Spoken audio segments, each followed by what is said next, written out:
I've watched a lot of people struggle with Half-Life 1 and not enjoy it as much as they could otherwise.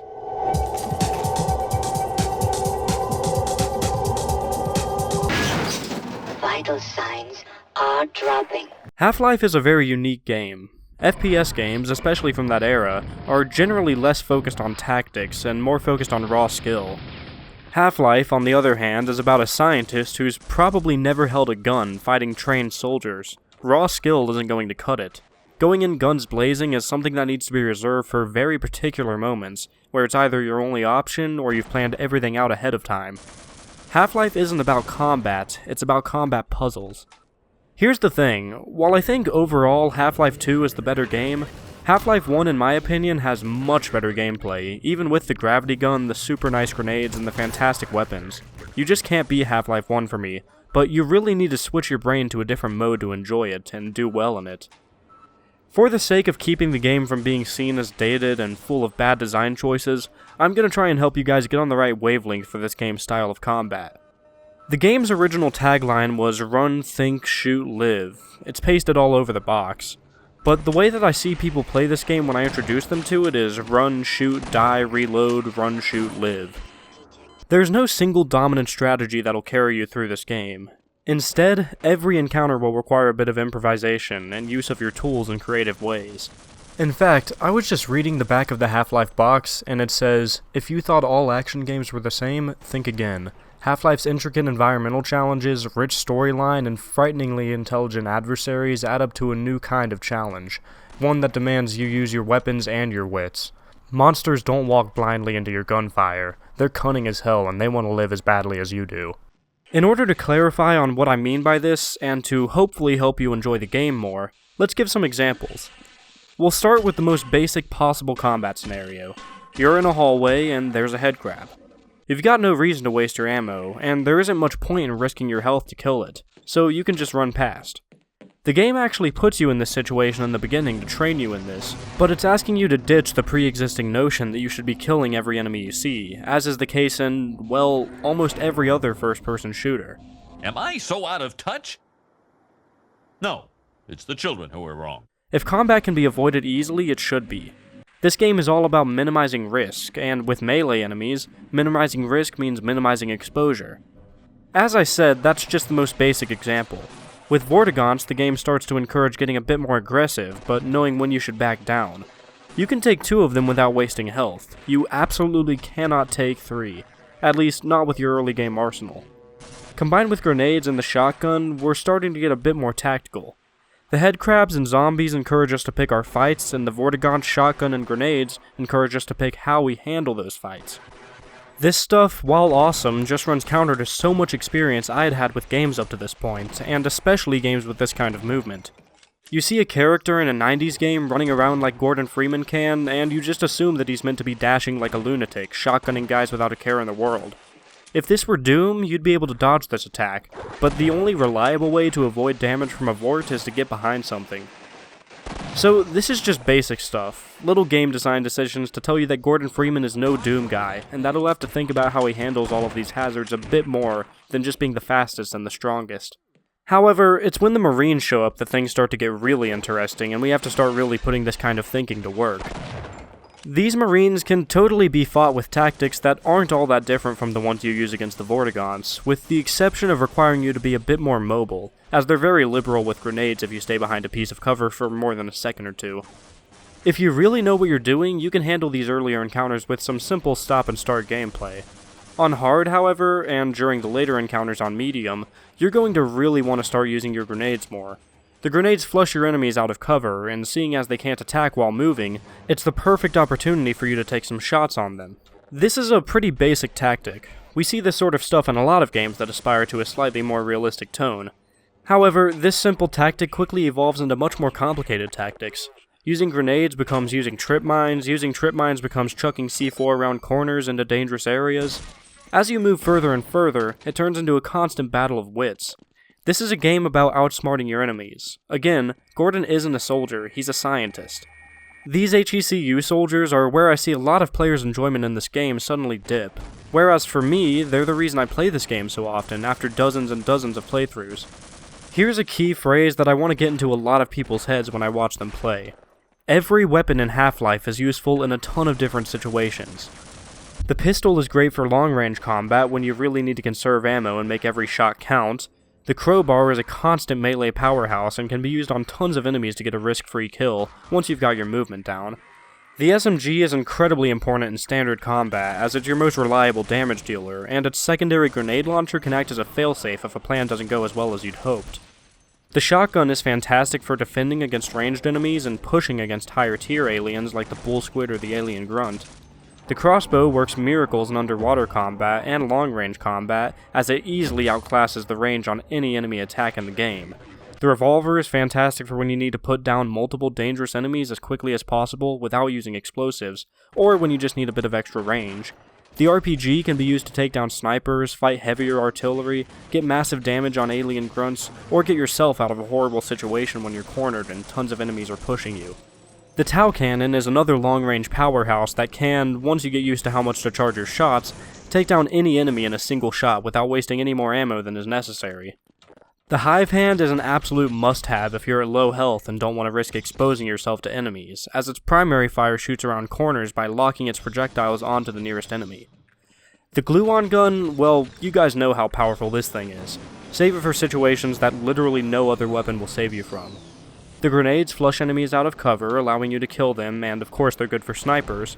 Timed well, they can even be used to take down rushing alien grunts or soldiers. Trip mines require a bit more patience and planning, but they can absolutely be the cornerstone to any plan you come up with. More than almost anything else, remember not to neglect your trip mines.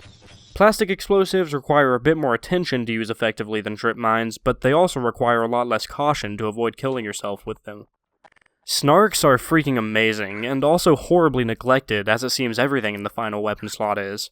They can be used to mess up enemy formations, they can be used to draw enemy fire away from you, they can be used to weaken an enemy before you deliver the final blow, and if you're liberal with them, you can easily clear out a room of enemies with little to no risk yourself, at least on normal.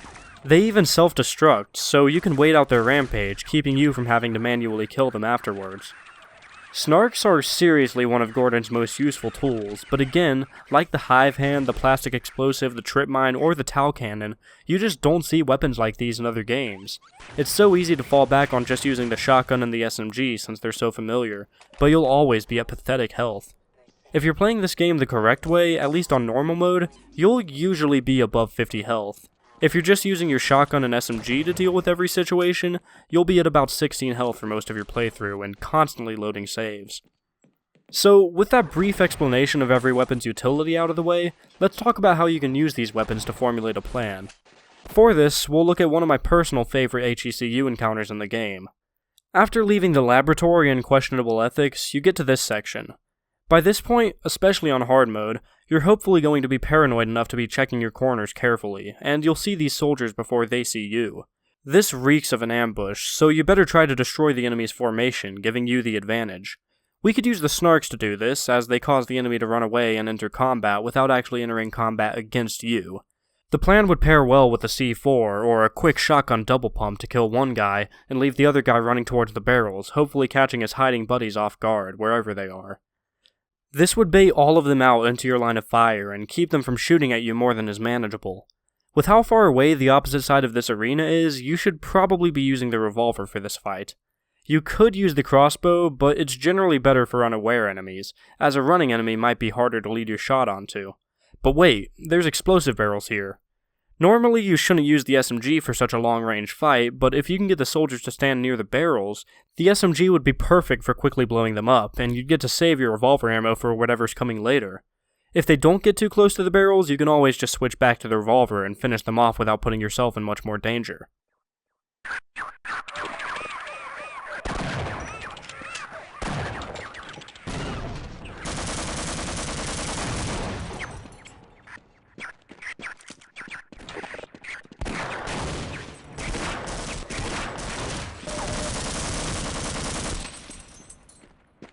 This is what a lot of your plans in Half-Life look like. Human enemies are way more unpredictable than the aliens, so you can't exactly make a plan where you know precisely how everything is going to go, But with a plan like this, you can take a situation where you don't know what's going to happen, and turn it into a situation where, whatever happens, it's almost certain that you're going to have the tactical advantage. It's not a stealth game by any means, but it's a game where, from something resembling stealth, you can radically change the dynamic of the ensuing fight. Half-Life is all about a slow, methodical setup leading to a quick, dynamic, and unpredictable firefight. If you're approaching the game from this perspective, even if it's your first time, you'll probably die about 20 times over your whole playthrough. At least, until you get to Zen, and almost everything that's good about this game is largely exchanged for something else. Over the rest of this game, however, approaching each situation as a theoretical physicist would is exactly how you perform well. This game is difficult, sure, but if you're smart, and I mean really smart about how you play, it's an incredibly fair game. Again, not including Zen, this game will just about never put you in a situation where you don't get to plan out your moves ahead of time. And when it does ambush you, with moments like this, it just about never does it in a way that doesn't give you at least enough time to pick out the right weapon and shoot your way out. Now that I've mentioned enemy ambushes, it would be absolutely insane of me not to mention the Black Ops assassins, the ninjas. These guys actually represent the other kind of encounter that's common in the game, a chaotic one, where you didn't really get to plan out as much as you'd like. This sort of stuff happens constantly in the largely hated chapter on a rail, but that's a story for another day. What'd I say? Monorail. What's it called? Monorail. That's right, monorail. So, these assassins. It's hard for me to imagine fighting these guys for the first time, and having absolutely no idea what's going on. It's such a frantic fight that I can't even begin to imagine what's going on in people's heads when they fight them for the first time. However, by this point in the game, we've gotten somewhat comfortable with fighting soldiers, taking on vortigaunts, headcrabs, and all of that. With so few soldiers in the preceding area, we aren't exactly being as cautious as we are in normal sections until we see this. Freeman, right? I've got a message for you. Make sure you don't... Well, we've never heard that kind of gunshot. We didn't even see whatever killed that guard. Time to enter cautious mode, checking out corners and all of that. If it killed that guard without us seeing it, it can probably do the same to us. Well, that caution is exactly how we have to deal with this new, unknown threat. Use your walk modifier to make less noise, that way you can hear their footsteps and they can't hear yours as loudly. Find an area that's not out in the open. Being able to be shot from any direction is suicide. But then you don't have anywhere to run either. Make sure that you never have your back turned to a room's entrance, unless you really need to heal up at a charger station. In general, just be very, very careful. There's a lot of nuance to these assassins' AI that I won't get into here, but what it all builds up to is the simple fact that these guys really want to catch you off guard, and you can't let that happen. This is the central idea that this entire fight revolves around, and the game literally tells you this by showing what happened to a security guard who was caught with his pants down. A smart, methodical player won't be ready for this fight at all, but they can absolutely handle it, even on hard mode, where the assassins are literally invisible. If you've got a lot of SMG grenades, you can beat these guys by being mobile, doubling back so that you catch them trying to ambush you, quickly getting to the high ground, being fast enough that they can't pin you down for more than a second. But the much more reliable strategy is to counter their aggression with extreme defense. This is one of the purest examples of an ambush in the game. The enemies here have so much control over the pace of the encounter, but by being ridiculously defensive and ridiculously careful, you can take back control of the situation. That's the thing about Half-Life. You shouldn't approach these enemies like bad guys in a shooter game. You need to approach them as a problem to solve. Using one strategy and some top-tier aiming isn't going to be enough to do well in this game. You're going to need to adapt to every situation the game puts you in, and treat each encounter like a new puzzle to solve. I think at this point, it won't surprise you when I say that the best way to handle this game is to enter a room, observe the room, and then decide on what moves you should be making. This way of thinking extends beyond the combat too. I've watched a handful of people get to this level right here and have a huge amount of trouble.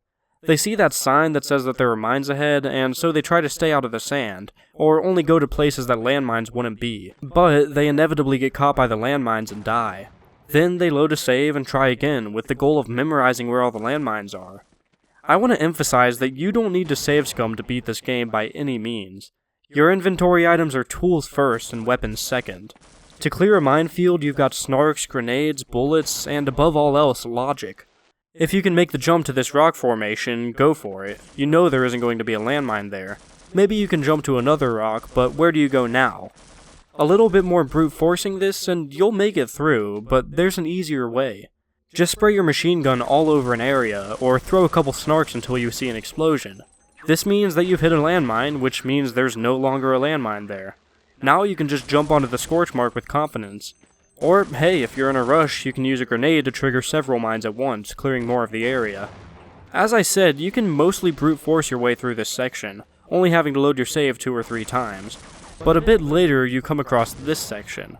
I'll concede that this sniper nest is kind of poorly designed, and it may convince you that you can't take out snipers with grenades.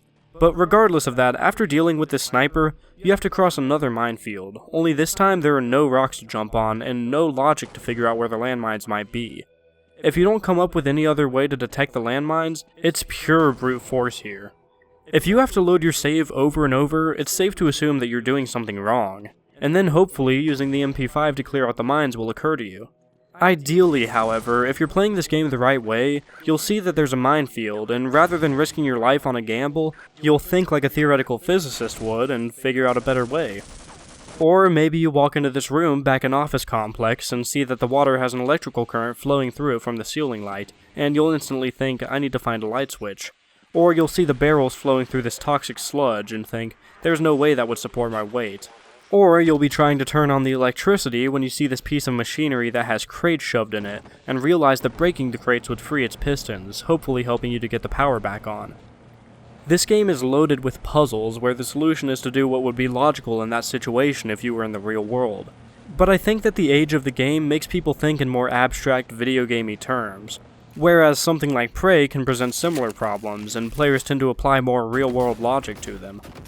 I've tried to get a ton of my friends into Half-Life, and I've seen so many of them get to sections like this, and just walk through the water, tanking the damage. And I can only imagine what's going on in their head is something like, it's stupid that this game is making me take damage here, but that's just how old games are, I guess. And I'm not knocking them at all for that. It's just a simple fact that while the art direction is great, this game's visuals are incredibly dated, especially when compared to how realistic the tone is. Sure, you're fighting fantastical monsters, and you're surviving a ridiculous amount of damage, and you never need a toilet break or a power nap, but beneath all of that, this game wants to be believable. It wants you to do what you would actually do if you were in Gordon's situation, and hell-bent on not staying put. The graphics betray just how realistic this game wants to feel. It tries to train you to respond to situations realistically, with things like this first headcrab encounter showing you that it's okay to run from enemies if it's the smarter thing to do, but it doesn't force you to deal with situations more realistically. It's perfectly fine with just sitting there, watching you die for the 100th time, and just letting you load your save that you made 10 seconds earlier. This might be controversial, but it's my opinion that if this game didn't let you save wherever you wanted, and wasn't as, well, bad when it comes to where it autosaves, players would appreciate it a lot more by the time they were done. They'd be forced to adapt, rather than heavily encouraged to. You do this, you make the move speed a little bit slower and add a run button, and without any other changes, this game would go from being played as an especially difficult shooter to being played like its tagline says it's meant to be, as a game that's about a simple cycle. Run, think, shoot, live.